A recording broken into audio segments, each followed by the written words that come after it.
Halo Wibu Taci. Nah ini salah satu anime yang kita demenin dan tunggu-tunggu bentar lagi muncul season barunya nih. Apa tuh? Ada season 3 dari Kaguya sama Love is War. Kapan tuh? Kapannya itu bulan April sih denger-denger. Oh 2 minggu lagi dong berarti ya? Iya bentar lagi nih. Tahun ini spesial banget ya. Banyak banget anjir anime-anime bagus. Overlord lah, terus semua manusia hanya lalat. Pada keluar semua kan. Pada dilanjutin lagi. Kayaknya baru kekumpul lagi budgetnya kali ya. Oh iya, habis pandemi. Ya manusia adalah alat juga udah berapa tahun tuh, dari 2016 ya? Iya, itu gue paling nungguin sih itu. Gue termasuk wibu Eji gue. Iya sih, gue juga nunggu kalau itu. Nah, tapi ini dulu nih, kita bahas dulu tentang Kaguya ya, Love is War. Sebenarnya ini orang termasuk anaknya Crazy Rich, ya kan? Betul. Ya kalau Kaguya ini kayaknya jalur bener lah. Jalur ini kan jalur lahir, ini mah jalur lahir.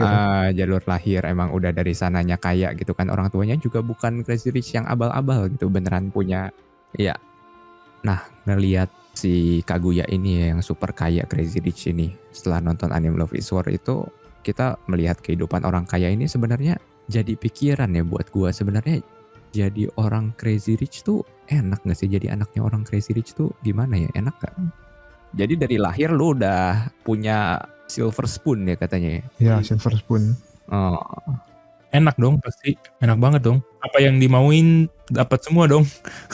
Barang mungkin itu. Iya. Tapi kalau kasih sayang belum tentu ya. Iya sih. Iya, lihat Kaguya. Kan orang tuanya sibuk. Kalau kayak pemenuhan keinginan kebutuhan barang kayak mobil, terus motor, mainan gitu, mungkin enak ya. Iya. Pasti apa aja kita bisa dapat ya, barang duniawi.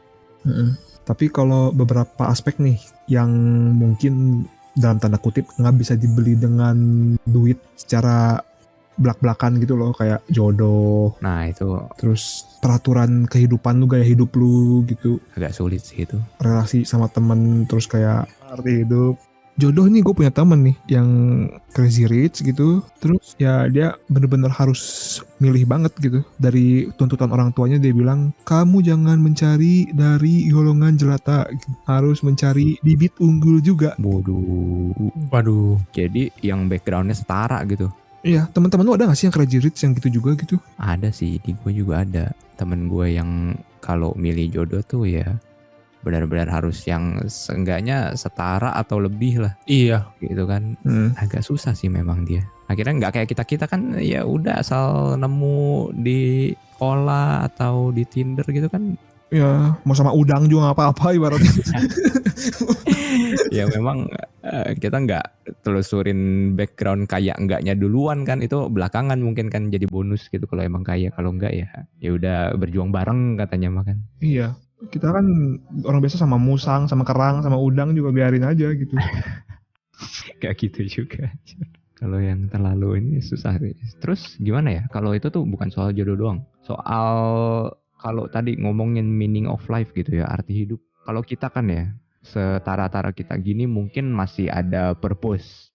Ada yang mau dicapai dalam hidup. Kayak gue udah gede lagi, emangnya masih kecil sekarang. Gue tuh mau ada impian lah, mau ciptain apa, misalkan mau jadi pengusaha, mau pendapatan berapa, mau passive income dan lain-lain gitu kan, mau bahagiain orang tua, mau bangun perusahaan apa gitu kan. Kita kan ada sesuatu yang dituju gitu kan.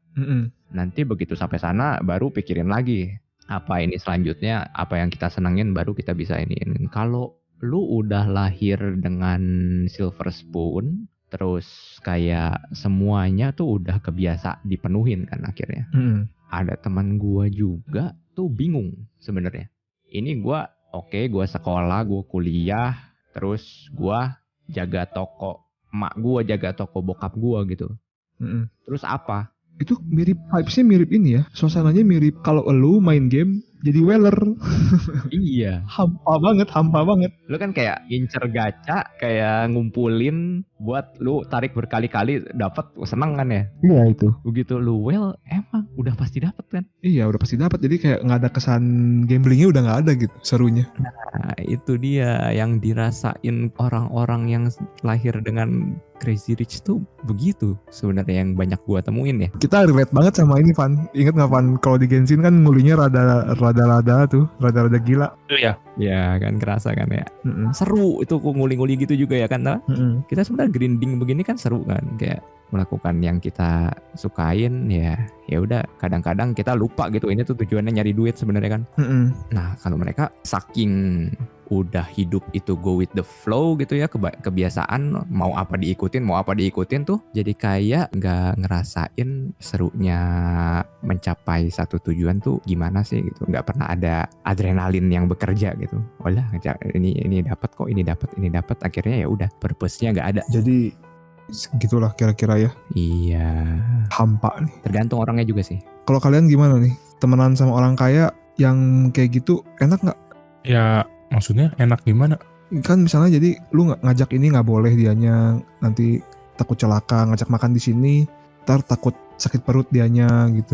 Oh ya berarti kita yang nyesuaiin ke dia gitu. Iya berarti kan kita juga jadi kurang bebas juga kan jadinya ya. Iya, kita harus nyesuaiin ke dia, bukannya dia yang nyesuaiin ke kita. Iya. Terus emang lu lebih jaga image ya jadinya ya kalau lu main ke tempat-tempat yang rada nakal sedikit gitu, misalkan bar atau apa gitu lu minum. Mm-mm. Kan ada sih orang kayak yang kayak gitu, tapi jadi kayak kalau yang Crazy Rich kayak Kaguya kan image orang tuanya dijaga banget gitu kan. Takut mencoreng nama keluarga. Temenan aja dibatasin kan sama siapa. Iya. Nah itulah. Ya paling itu dulu ya pembahasannya. Gimana menurut kalian kalau kalian dilahirkan jadi anak Crazy Rich itu enak atau enggak? Baik, kita tutup saja podcastnya. Oke, iya. Segitu dulu deh. Terima kasih. Dadah. Dadah. Dadah.